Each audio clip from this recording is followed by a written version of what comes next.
Hi, I'm Nicola. I'm an intuitive, a dragon channeler, the creator of the Sophianic spiral of the Dragon Rose, and I'm also one of your hosts here for this year's Dragon Thunder Summit.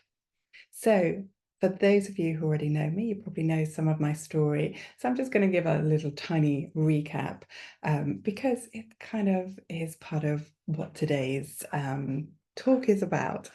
So, to start with them, for dragons, they have always come into me through my dreams. I see them, I hear them, but predominantly they come through my dreams and they give me little messages, often with things on places to go, what to do. And, we all have free will, but when a dragon speaks to you and they're quite heavy on your head, you kind of think, well, I'll just, I'm always curious, so I want to see what's happening. So usually I go and I follow what they say. So the first place that they gave me to visit was Avebury, which is a great big stone circle, one of the largest here in possibly in the world, but here in the UK certainly. And it's kind of shaped like a dragon and an egg as well. It has an egg in the center of it. So I also went to Avebury thinking that something wonderful was going to happen. And other than, the energy of the place is very beautiful and it was a wonderful day, absolutely nothing happened. So off I trundled back home, a little disappointed, thinking, well, why did you send me there then? Because nothing happened. But when I got home, I went into my healing room and I just felt compelled that I wanted to write. So I did. And then suddenly, as I was writing, I had six healing dragons that appeared to me. And each one of them, they were different colors and they showed that they related themselves to each of our chakras or powerhouses, as they like to call them. And so I saw these dragons, and each one then gave me an energetic transmission, which have now been recorded into meditations and are part of the Dragon Code spiral in the Sophianic spiral of the Dragon Rose program that I have now. But at the time, when I received these energetic transmissions, I didn't know what to do with them. And to be honest, all the dragons hadn't yet come through anyway, because I predominantly work with 13 healing dragons now that are part of this course as well. Um, so the dragons brought through this, energetic transmissions, and I didn't do anything with them. And the problem is, if we work with dragons or any of our guides and we're starting to get information, particularly if they're giving us information that's to share with the collective, and then we don't do anything with it, often that can block more information coming through because, we haven't done anything with the first bit first. So, I still didn't do anything with it though. But they did come back to me, and this time they kind of set a little bit more of a challenge. And this was to channel for 30 days, sharing their words of inspiration, wisdom, and to share it on my social media, which I had total fear of doing. But I did it anyway. And the main thing was to surrender to the outcome. So I wasn't to even, have a goal or to think about why I was doing it. I was just to do it and to share. So I did this, and these channelings are also in my free library that you'll see the link to. So you can actually watch all of them if you wanted to. So there's 30 channelings, although there's more now because I've channeled more since. So this is what I did. And at the end of this, that's how I became a speaker.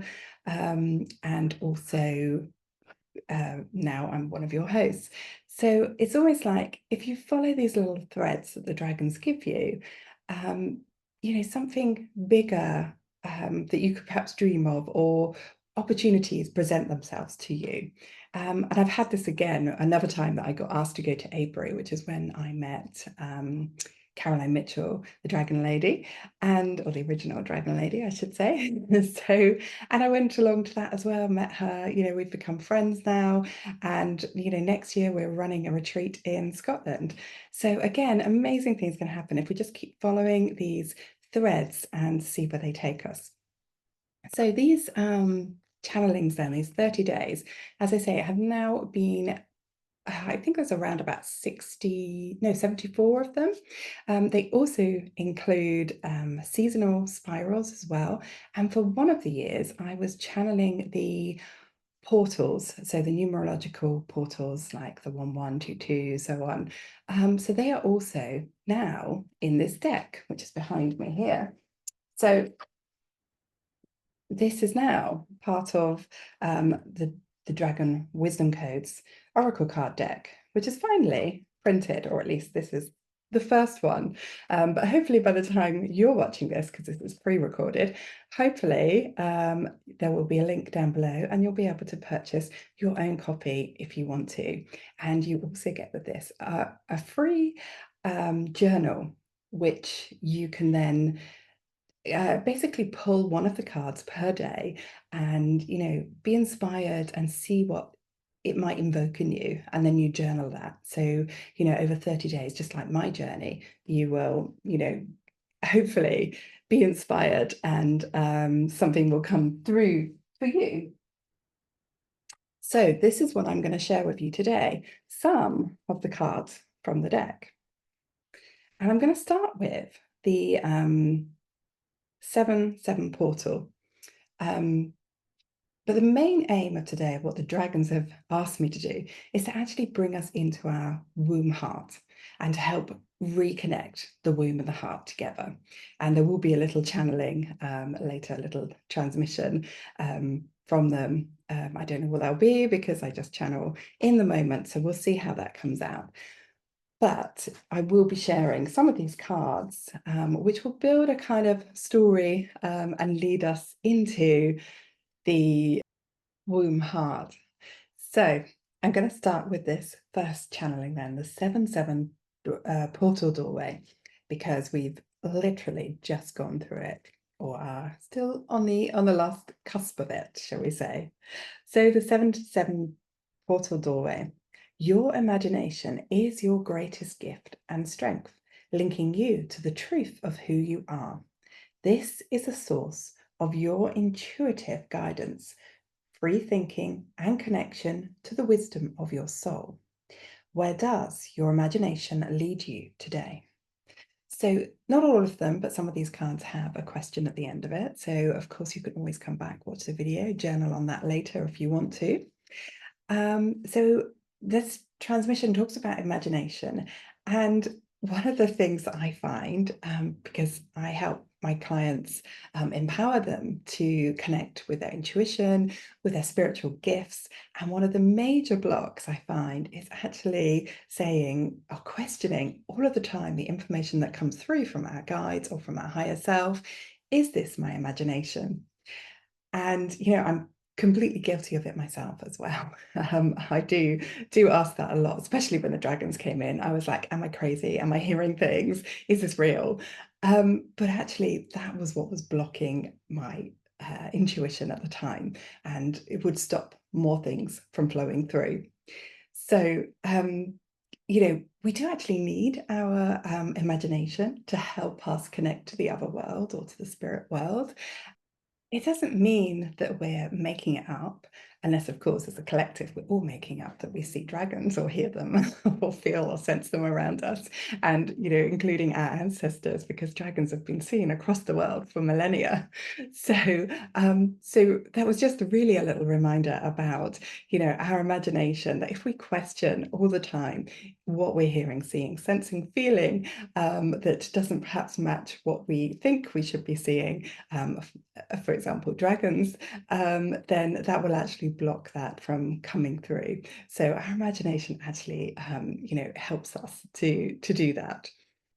So you may notice the painting behind me is one that I channeled, and I'm definitely not any artist. I don't pretend to be, but I felt this real impulse that I wanted to paint, and I think it was after speaking to Dina. Actually, she's one of the other speakers here, and she's brilliant with her art and her dragon art. And I think I just had a conversation with her, and afterwards I just felt like compelled that I wanted to paint, and this is what came through. But she sat there unfinished for an entire year, and it was probably about a year later that I felt like I wanted to finish her. And this is when the spiral of her eye came through. And I had a sense and a feeling of what her name might be, but I wasn't entirely sure. So last year I did talk about her, and I asked if anyone wanted to give it a go and perhaps give her a name. Partly because I was, intrigued to see if anyone would pick up the same name, but I also loved all the names that came through too. So I felt that her name was Sophia because of the spiral, that aspect of it that came through, and the golden threads that were there as well, and the different colours that were within her seemed to have this feeling of Sophia, or that's what I felt anyway. So she is named Sophia, and she's also now obviously part of the deck. She's also infused with all the words here as well. So her energy is there on all of the decks. As you work with them. So Sophia then means wisdom. And for many of us, this is what we're seeking. We're seeking our inner wisdom, our connection to our higher selves. And often we do the seeking outside of ourselves. We're listening to other people, we're reading books, we're, doing courses, and this is all great. But this stays as knowledge, and it doesn't become wisdom until we actually, practice it or take it on board and actually embody it. So the wisdom, of course, the dragons are always telling me, and many forms of spirituality, we are told this as well. All the wisdom that we ever need is within us. So this is the next card that I'm going to read to you with the transmission that really kind of emphasizes this.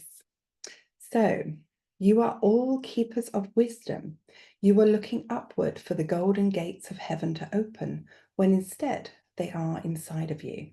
You already have the key to unlock all of the wisdom you will ever need. And the problem is, to access our wisdom, we need to trust our intuition. And that means not questioning, is it my imagination? But we also need to reconnect to the divine feminine and allow her to rise into our hearts. So many of the stories that we create that cause this energetic block sort of to the flow of accessing our wisdom within is often created through a disconnection to the feminine within, particularly through the earth wisdom that has been suppressed over centuries by the patriarchy.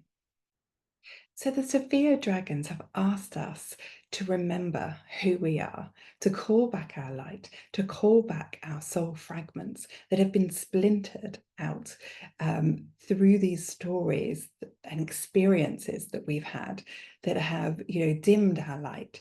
So the Sophia dragons are asking this just in the same way that Sophia in the Gnostic text descended down into the earth because she wanted to experience life. And in doing so, her light was fragmented and she forgot who she was. So the Sophia dragons are here to remind us to remember who we are at a soul level. So I just want to share with you next a transmission from, or a message from the Sophia dragons themselves. So in the wilds of the wilderness, the feminine resides. She emerges in each and every one of us if we only let her. She is the full creative, expansive potential of everything, and she is the stillness and empty silence of nothing. So if we look again at the spiral in the dragon behind me, this spiral is the way how we return home to ourselves by traveling inward. This is the way that we can access our inner wisdom. Now, the ancient feminine path was to descend into the cave, into the earth, or into the womb portal of Gaia, the earth goddess herself. So our ancestors did this, they went into the caves, they painted the spirals there on the caves, and they would go into there for their initiations, perhaps they would be accessing their inner wisdom, particularly the shamans. And this is what I'm finding out here in ancient Albion. And I have talked about this before. It's all in alignment with the Cygnus constellation, the swan priestesses. So they would have gone inside these caves as a way to connect with the womb of Gaia. They would have accessed the shards of life, the shards of light that came from the Cygnus constellation, to allow that light to embody within them and receive the information that they could take back and help their community with. Now, all the while that they'd be in these caves, of course, they would be connected to the earth through the dragon lines. The dragon lines are often in sacred spaces where the churches have now been placed, or where the sacred springs are, anywhere that there's a convergence of these energies, and that's sort of where the geomancy was born. So these dragons then are often seen as guardians of the cave, or guardians of the treasure that are inside the caves. And this treasure is often a symbiology, or a symbol of our own treasure that is within us, which is our inner wisdom. So when we connect with our inner wisdom, we're actually spiraling inwards to the center. And it's through the spiraling of the center that we let go of old stories. And this is where we find our light again. And it's in this light that we find our sovereignty. And our sovereignty essentially is our dragon power. Now, this next transmission that I just want to share with you is about dragon energy. And it sort of summarizes what I've just said there. So dragon energy then is pure creative empowerment, honoring your sovereignty and weaving one's own power without anyone else. So when we return from this spiral, we return renewed and we expand outwards. Our energy expands. We can connect to the abundance of all that is. New ideas form. We look at life from a new perception, and this, continues to grow until we meet the next challenge, I guess, and then we, go inwards again. So it's this constant dance of going inwards to access our inner wisdom, and going outwards to expand, and shedding along the way. And our ancestors knew this, and perhaps it also represents almost that death and rebirth as well. And this is why, as I say, it was placed, the symbol of the spiral was placed inside the caves as drawings, and it was also perhaps as labyrinths on the in the earth as well, that you could walk through these spirals to receive your inner wisdom. The spiral itself is like this creative force, just like the cosmic. It begins as a spiral. The cosmos, I mean, the universe. It started as a spiral. The plants start as a spiral. They unfurl their leaves as they grow. We humans start off as a spiral as a fetus inside the womb. So the spiral is kind of representing this growth that we have leaving the womb, and where we come back to the womb to receive new information, and to gradually find our light, as it were. So often you'll see this creative force of a spiral represented as a rose, because it's this force that is actually created through the union of the divine feminine and the divine masculine. So I'm going to share this next transmission with you, which is about the spiral.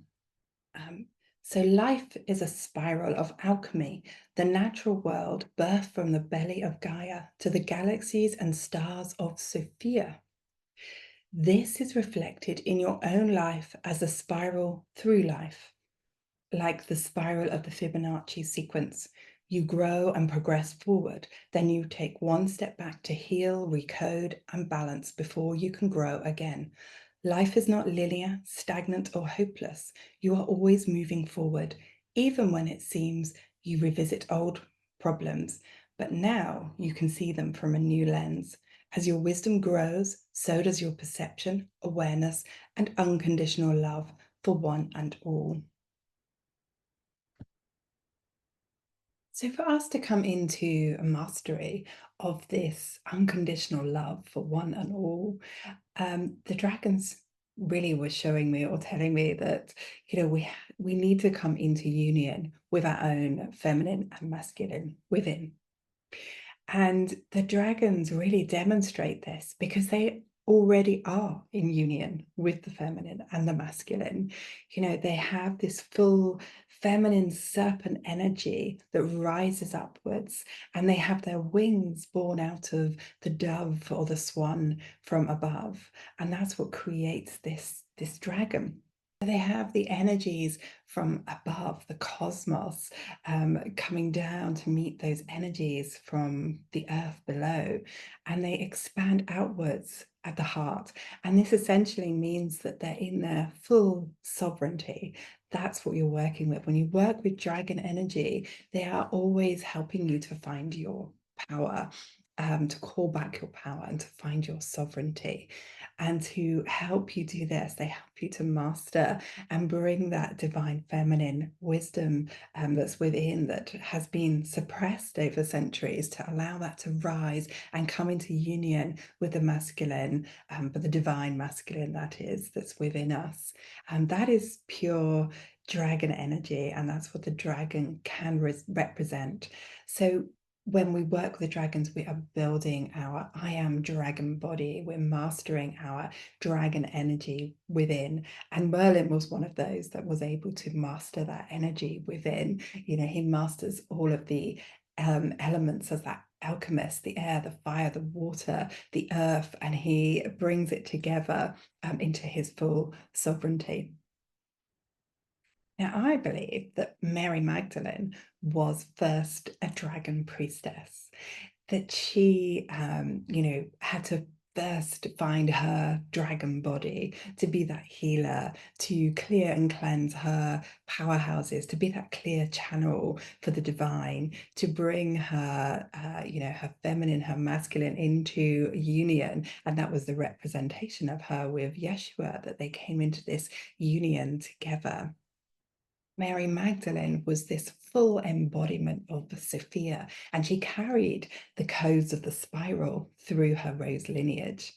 Now, she wasn't always seen as perhaps a priestess, or the equality that she held with Yeshua. She was often, she was branded a whore at one point, and now, of course, she is the apostles of all apostles. But we have to kind of go back to the language as well, and in aromatic, I can't say the word now. Sorry, it's aromatic, or the different words, like in Sumeria, ancient times. So there were many different languages, and the word whore is often means womb, or also to mean dragon priestess, or just dragon, sorry.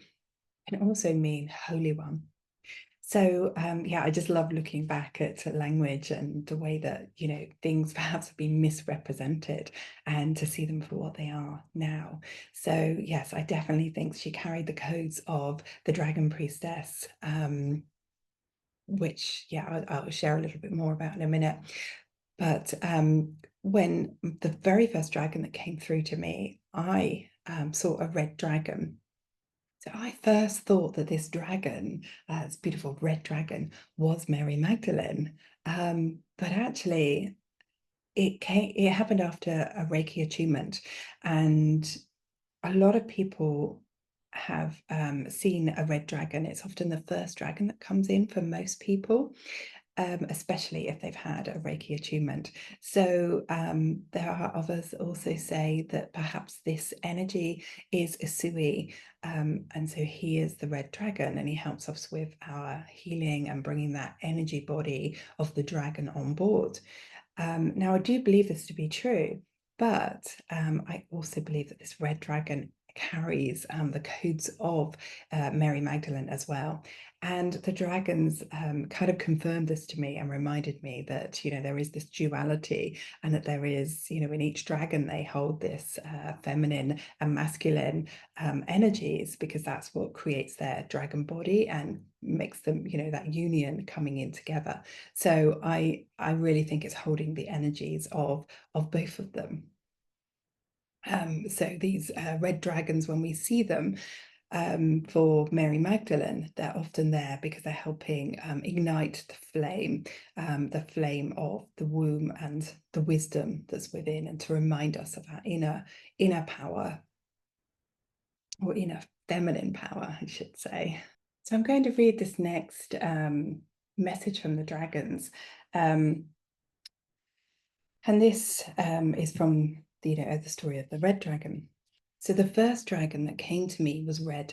He told me he was here to ignite the fire within me, that he was the guardian of my treasure, and that the jewel he was guarding was my inner wisdom. And now it was time to cleanse and activate my root chakra, to awaken my gifts and shine my light with those who were seeking. Are you ready to awaken your gifts and shine your light bright? If not, what is stopping you? So call on those fire dragons to clear and cleanse negative energy so that you can access your unique jewel. So take that one as you will. So I've just talked about the dragons that are the Sophia dragons, Mary Magdalene's dragons, Sui's dragons. And I just want to mention here that we each have a personal dragon who are our protectors and our guides. And something that the dragons mentioned to me this week is that when we die, the dragons live on. Our personal dragons live on, and they contain the codes to our soul essence, because a personal dragon holds our soul essence. It's kind of a reflection of us back. So these dragons can be connected with by other people who are resonating at that frequency, or want to access that wisdom and experiences that our soul has held. So I'm just going to read the next transmission here, which kind of also confirms that as well. So each of you have your own personal dragon to assist you, protect you, support you, and help you adjust and release your fears, your worries, your anxieties, so that you can step into your power and become more authentically you in a world that is very unauthentic. So back to Mary Magdalene then. Her dragons are often seen in different colours. So we have the red dragon, which is often related to that womb healing, as I say, and igniting that inner flame that's within us from that womb area, and igniting our inner wisdom.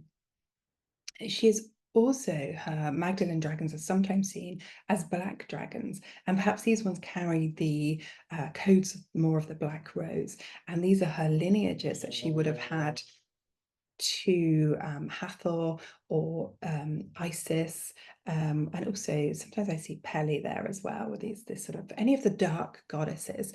They carry that energy of the ancient feminine wisdom that's connected to the womb of Gaia. So that's the black dragons. The Magdalene dragons are sometimes seen as blue or kind of sapphire dragons as well, and they carry more of the codes, the nurturing codes of the Mother Mary. And often as well, we can kind of see that separation between, if we look at Mother Mary, she's in her purity, she is the nurturing one. And then we have the fallen of Mary Magdalene, that kind of more sexual priestess. And there's this disconnection between the two of them. So this is what we're going to do later when we bring the womb heart back into more of connection. We're kind of bringing those two back together, because perhaps they were even one person, well, not one person, but they're carrying the codes of one, and it's been separated again through that kind of suppression of the feminine. Sometimes the Magdalene dragons are also seen as green dragons, and these are her connection to the plant priestess, or holding the alabaster oils and creating the oils, as that kind of helping the deaf priestess and helping to the other world, cross over back into the womb, as it were. So you have these green dragons often represent the earth, and here in what was ancient Albion, we see it reflected in the green dragon pubs. We have pubs and swan priestess pubs, and not swan priestess, but swan pubs. The Swan Inn is what I mean to say. So we see these green dragons reflected perhaps also in the stories of King Arthur, where he's trying to find the Grail, the ancient Grail, or even Maid Marian and Robin Hood. They're carrying the sort of green men lineage and the link back to druids and the sort of pagan symbols and way of life that was had before it was integrated more into perhaps the Celtic church, which has very much changed and isn't like that now. Now, talking of the Holy Grail, which may have actually represented the womb or the lost feminine teachings, it was Joseph of Arimathea who was thought to have brought the Holy Grail here to the UK, and he was thought to have set up one of the first churches, which was at Glastonbury, which was built over a dark well, or it's known as the Dark Well. A lot of churches were built over the springs, sacred springs. And it was in my kind of search with the dragons that they led me to find the Dark Well, because we're used to seeing the white springs and the red springs, but they were like, when I sat in the white springs, the dragon said to me, "Go and find the Dark Well," and I didn't know that existed. So this kind of led me down this whole path of Mary Magdalene and sort of that understanding of it as well, and how she may have been this dragon priestess. Now, Joseph of Arimathea was a guardian of the Marys, and he was also possibly the uncle of Yeshua. And he was also, I think he was like a Roman. He was very wealthy, but he was also a druid. So he had like many different titles that he held over his lifetime. And part of his druidy, he was a high priest of the druids, and I think that took over 25 years or so in training. And he had the teachings within that were all of the feminine path, and this is what he integrated into these very first Celtic Christian churches. So as I say, they were very different to what they are now, and I think the other sort of first churches would have been in Iona in Scotland, and also somewhere in Wales, but sorry, I can't remember where. Now, as I said earlier, Mary Magdalene is the embodiment of Sophia. So perhaps this is why her dragons are seen in so many different colors, because they're carrying some of the different aspects of the feminine, or the ancient teachings of the feminine. And we will see them in the different colors, perhaps depending on where our soul essence is, residing, or what frequency we're at, or where we are at it within our own journey. So I believe that when the Magdalene dragons kind of show themselves to us and want to work with us, that they are, encouraging us to, see through the suppression of the feminine and the distortion of the feminine, and to bring this feminine and masculine into union in just the same way as Magdalene and Yeshua were in union together. So I'm going to share with you an affirmation that is from the Magdalene dragons.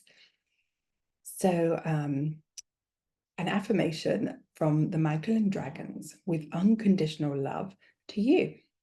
I am worthy of being heard. I am worthy of being seen in my full feminine expression. I trust my inner wisdom and lead with my intuition. I am a bright healing star, and I am not afraid to shine my light. Now, I also asked the dragons, why are they here right now? And this is one of the first questions I asked them. And so I'm going to go and read this transmission to you as well. So they say, we dragons are here as guardians of Gaia, We are elementals and we are multidimensional beings raising the frequency of humanity to match the rising frequency of Gaia. We are here to balance and bring harmony to the masculine and feminine principles on the planet and within you. We have been before, but our love, protection, and support was not recognized for the pure intentions that we were guided to be. We are back, and for those of you wishing to connect with us, you only need ask. You will find us in the hills, the mountains, the forests, and the clouds. We speak to you through the wind and the rain, and we visit you in your dreams.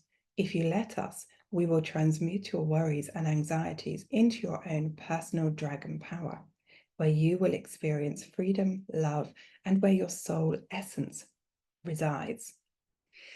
So the dragons here are also reminding us that, to reconnect our inner dragon, to reconnect to our nature.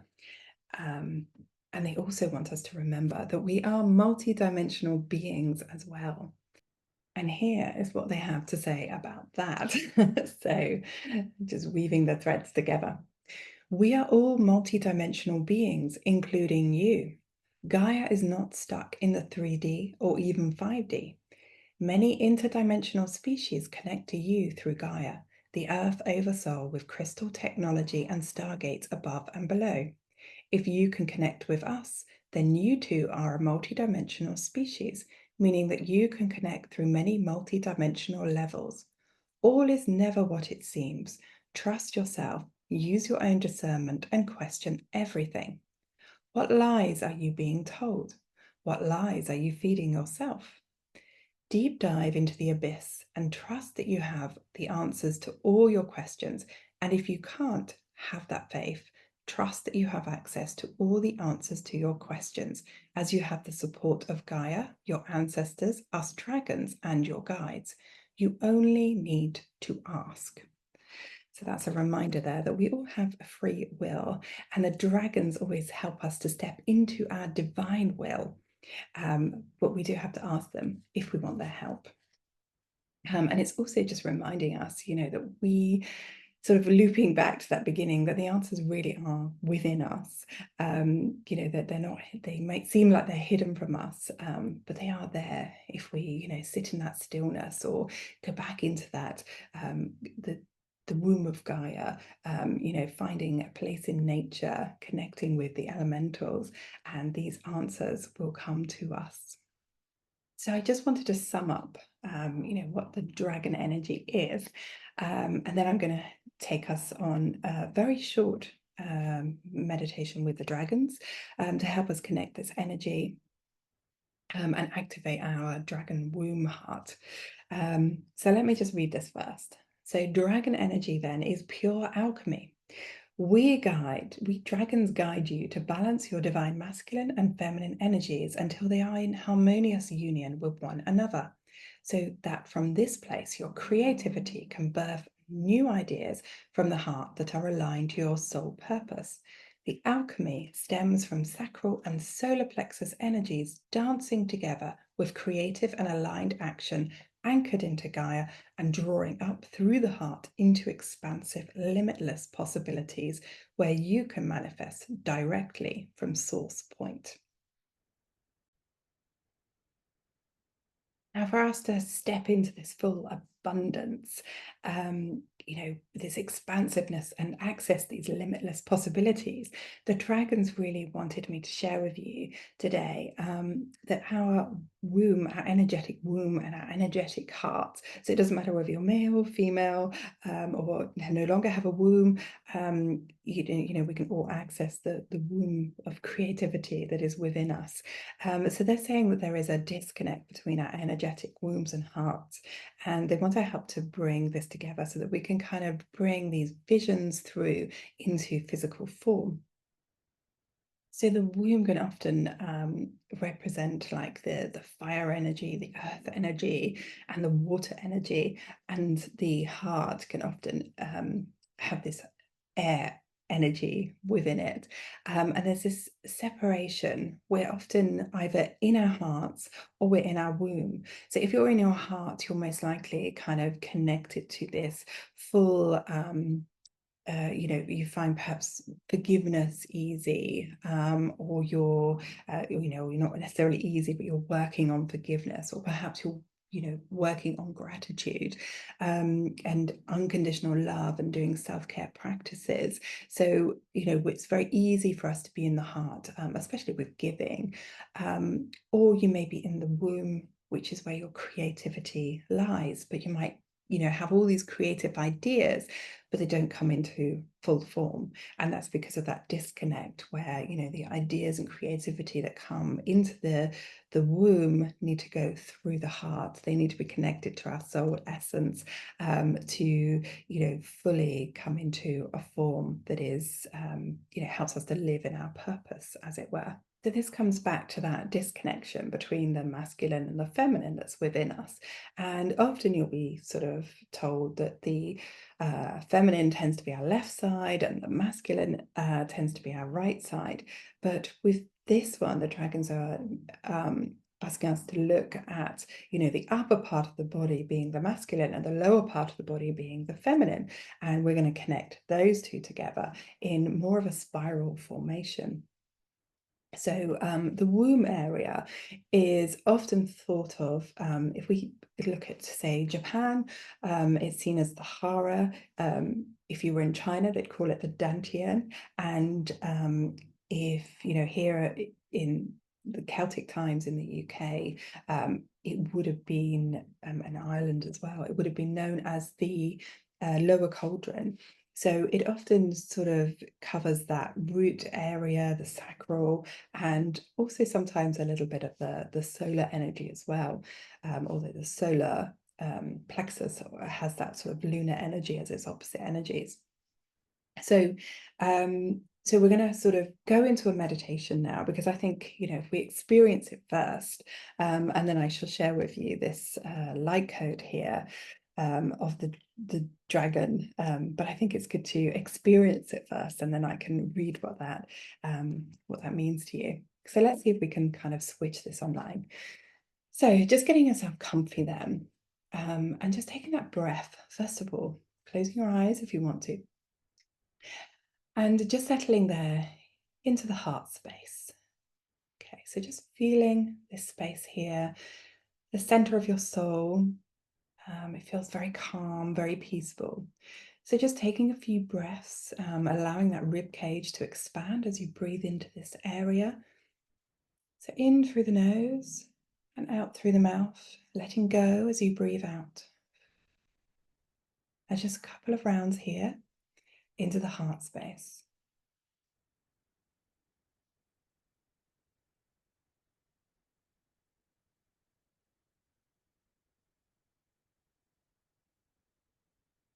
Okay.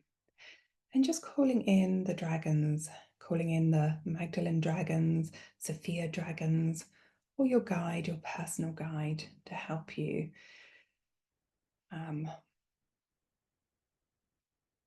to guide you. And now just taking that breath a little lower. And if you want to, you can hold one hand on your heart space and one hand on your womb space, on your belly there. And then just breathing a little lower into that womb space now.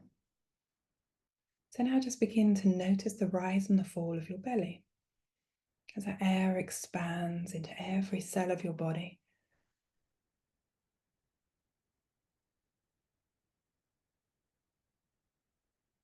Okay. And now just allowing that energy to drop down to the root and down through your legs and to the earth below.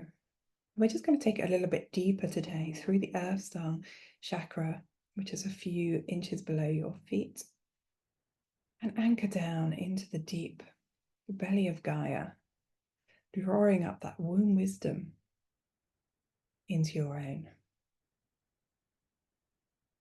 And keep drawing it up through your hearts, up above your crown, and connecting to that source of light, allowing this light to come down, back through the heart, and feeling that connection of the womb and the heart together, expanding outwards from the heart, expanding out into your room, Okay. Now just feeling with that hand on your heart and the other hand on your womb, and perhaps asking yourself, am I more in my heart at the moment? Just feel, sense, or know what is true to you. And then feeling down into that womb area. Am I in my womb more than my heart? And again, feel, sense what is true to you. There's no right or wrong.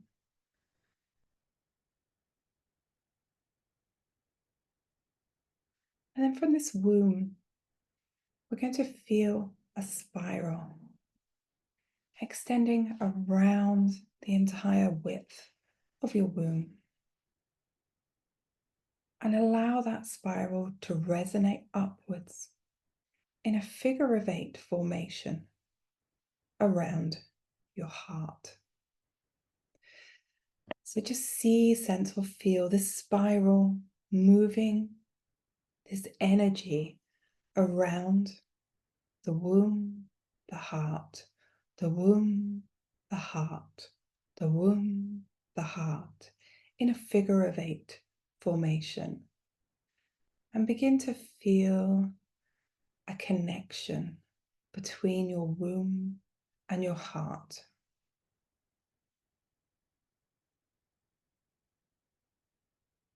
So a connection there between your dragon womb and your dragon heart energy.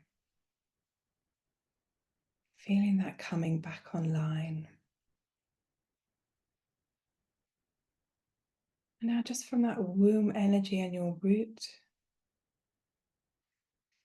feeling into any vision that you might have. A vision that is waiting to be rebirthed. And drawing down that vision from your crown, drawing it down into your heart.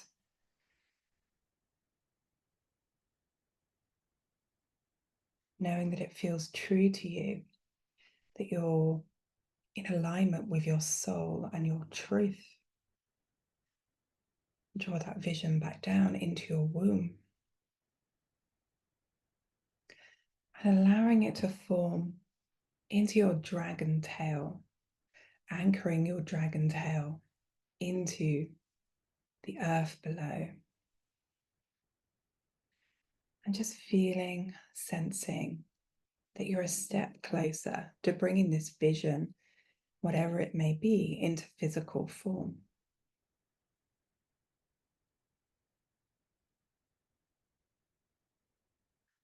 Drawing that energy back into the heart.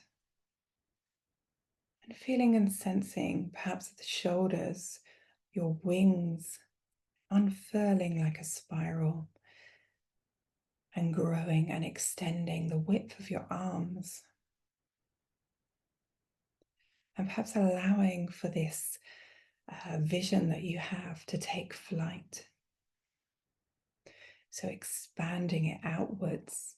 So not only anchored into physical form through your dragon tail, but also expanded outwards to share with others. Encouraging you to be in your full sovereignty.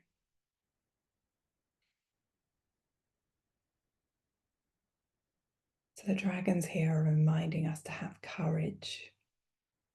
To have courage to bring all your visions through that are in alignment with your heart. There's visions and ideas, and birth them out through your womb.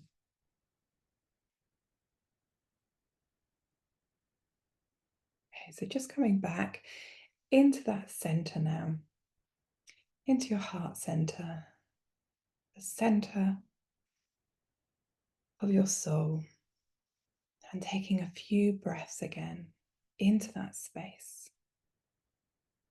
And the dragons are reminding us that if we ever feel this disconnect between a vision and birthing it out into physical form, then to come back into these two spaces and just connect. Which one are you in? Are you in your womb or are you in your heart? and to just begin drawing that figure of 8 to really deepen this connection between your dragon womb and your dragon heart.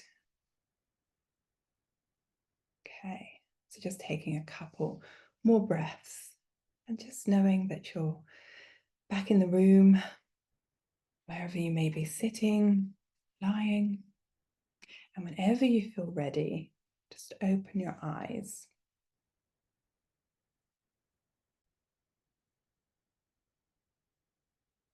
Okay, so taking a glass of water if you need it.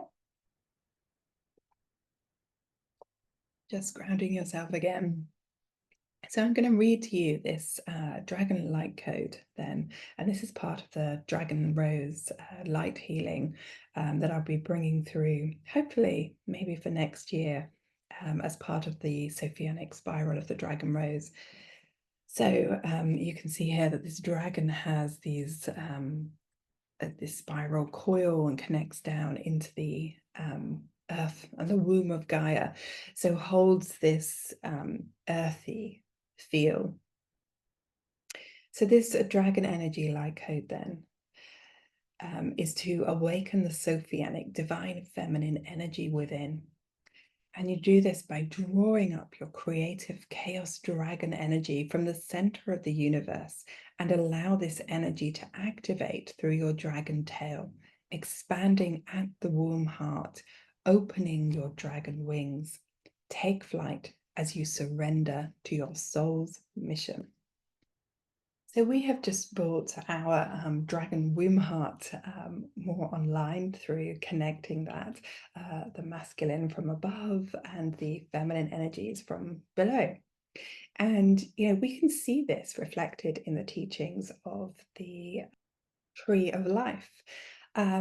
The tree of life has these huge branches that reach up to Father Sky, and this is that masculine protective energies, and it is mirrored by the feminine energies, which are the roots of the tree that extend downwards into the earth. And some of these teachings also, if you want to know more about the womb energy, you can do so with, there's a book called Womb Healing, or the Mary Magdalene Mysteries, with Sarah and Ezra Bertrand. And I've done some of their courses with them, which have been really, really good. But this also, they have found the same information with the spiraling and the twinning of these powerhouses or chakra centers. So it seems like, that the dragon energy here is, sort of bringing this back online. It's these old ancient feminine teachings that are coming back through. So I'd just like to wrap up with one more card.